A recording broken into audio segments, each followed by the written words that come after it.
What's up YouTube, Singularity here and welcome to another episode in the Call of Duty Cold War Zombies series, and in this video we are going to be going over the social distancing challenge, and that is to make it to round 20 without taking any damage.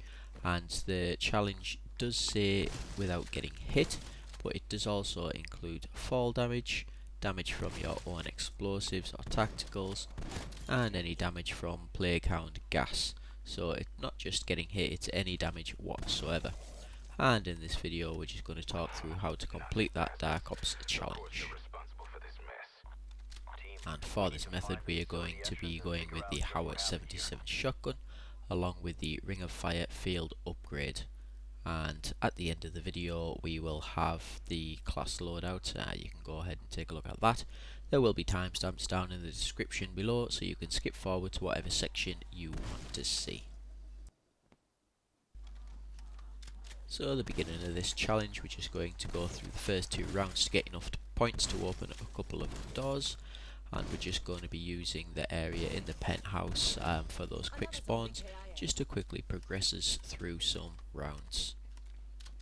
So we're first going to open this door here to the living room, and then this barrier on the stairs taking us up to the mezzanine, and we're just going to make our way up all the way to the penthouse, and we're going to sit in here until we basically have enough points to turn the power on. So the next tip I can give is just to reload as often as possible. We do only have 8 shells in this class loadout, so anytime you get any couple of seconds of downtime, make sure we are reloading, topping that gun back up. As you can see there, bit of downtime, reload the gun.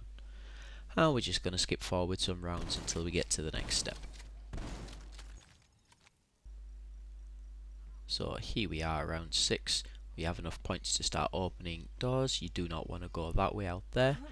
Make sure you go this way, through the top of the penthouse, into the crash site area, and then down into the tunnel. And the tunnel is the area we're going to be using mainly to complete this challenge. Just keep an eye out for a couple of spawns on your right hand side there. And this is the area we are mainly going to be using to do this challenge. 2 reasons. Firstly, zombies cannot come behind you. That way you're not going to get hit in the back. And there is only a small section the zombies can come through at the front, through that doorway, and then that little cut on the floor just to the left there. Those are the only 2 places zombies are going to be coming from, so they're always going to be in front of you, and that's just going to make it easier. Just make sure you don't back up too far against the barrier behind you, because you will start getting some weird spawns over in the pond area, especially on the dog rounds. Just want to stick to the branches on the left there, and you shouldn't have any problem with that. It also gives us a little bit of backup space if things do start pushing through that doorway. So now we're just going to save a zombie, get the power turned on, and we're going to skip forward. So there we are, we were still round 6, we just finished that zombie off. We do have the power turned on. We do not have enough to pack punch our weapon at the moment. I did turn the power on kind of a round earlier than what I usually would. We are only in round 7 at the moment, but that's not too much of a problem. We're going to go back to our area over here, and we're going to get a dog round now. So it's a good example to show you of what it's going to be like with the dogs.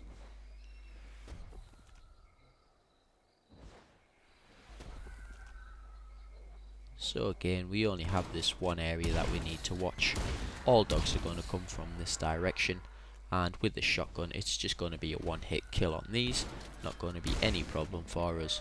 Just keep watching in that area. As soon as you see the dog, fire that weapon and you're not going to have any problems whatsoever.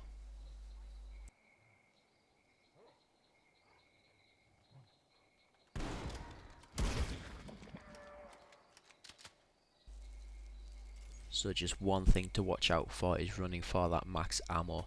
You're going to want to give it a good 5, 6, 7 seconds before you do run and get that, because you do not want to get damaged by that plague gas. I know sometimes it might look like it has gone when it is actually still there, so just be very careful when running for that max ammo.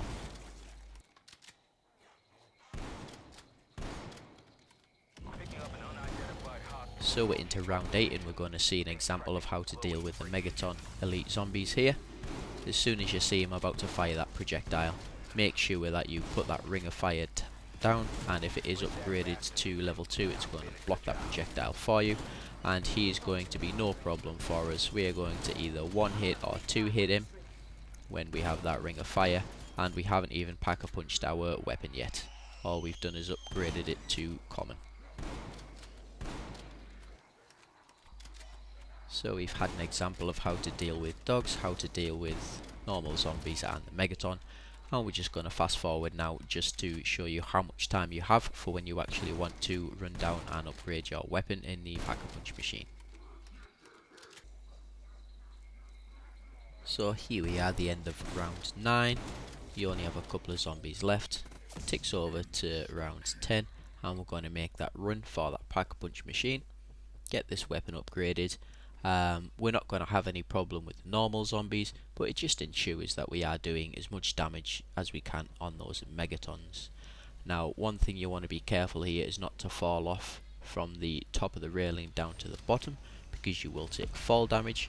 Just run along the stairs, you're not going to have any problem with fall damage that way, and it's really not worth taking the risk just to save half a second. You're not going to have any problem with the zombies. You are going to get some spawning on the floor like that, but they aren't going to be any problem whatsoever. Just keep an eye on these 3 points that they come out in the tunnel and you won't have any problem at all. So we have our shotgun upgraded to uncommon. We have it pack-a-punch to level 1 and we have that brain rot ammo, and that's really going to be enough in terms of weapon and damage for the entirety of this challenge. You can upgrade it to rare if you get 1000 salvage. You'll have plenty of time to run down and do that between rounds, but we're just going to skip forwards into later rounds just to give you an idea of the amount of zombies and everything that you are going to get down here. So after round 10 we did make a run for that Deadshot daiquiri, and we're going to get an elite spawning in this round. So I thought we'd show this again, just so you can see how we deal with those Megatons when they do spawn in. And we're keeping the same tactic going. Every time we get a bit of downtime to reload, we do that. And as you can see there, even without Ring of Fire, we down that Megaton pretty quickly. And then with the bombers, we are literally one-hitting them whilst we have Ring of Fire down. So this weapon class with Ring of Fire is pretty much all you're going to need. You don't need to pack-a-punch it outrageously or upgrade it to legendary or anything like that. It really does do enough damage that will see you through all the way to round 20.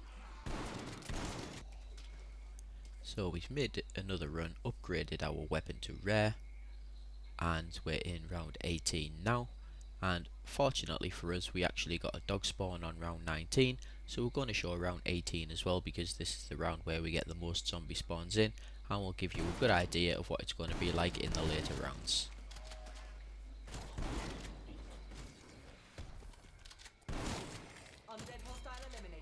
So the tactic has just been the same all the way through, sticking a little bit forward from that barrier behind us, using any downtime that we can to reload the weapon, and just keeping our eyes on that little doorway and the little spawn on the left hand side.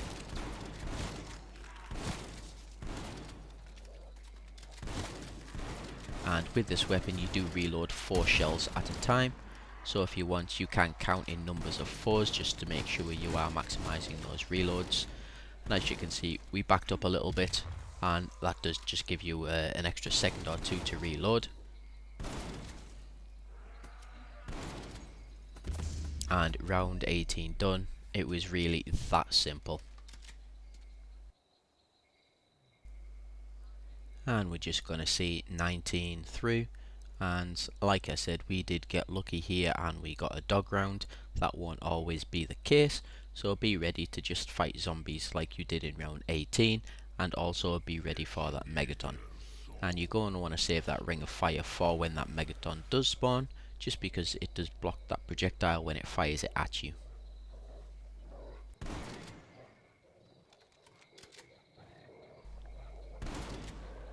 And again, our tactic has not changed.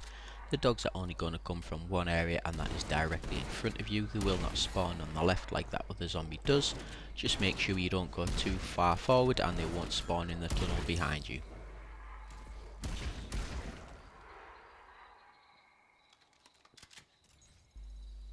And that is it. Once you reach round 20, you should have this challenge completed. You do not need to do round 20.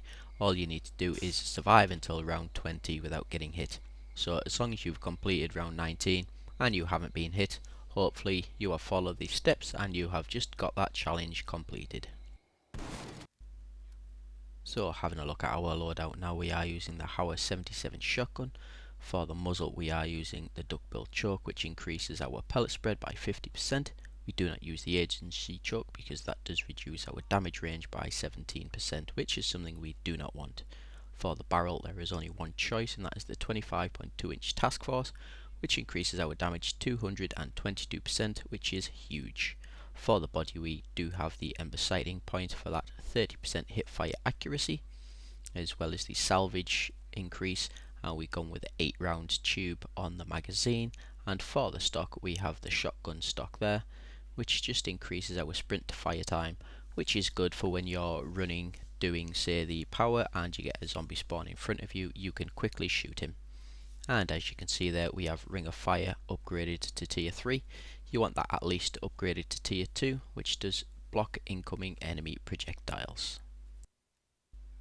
If this helped you get that challenge, drop a like and leave a comment with any tips or improvements you have of yourself for anyone else that might be looking to do this challenge. And if you want to see more content like this in the future, hit that subscribe button, turn on notifications, and I will see you in the next one.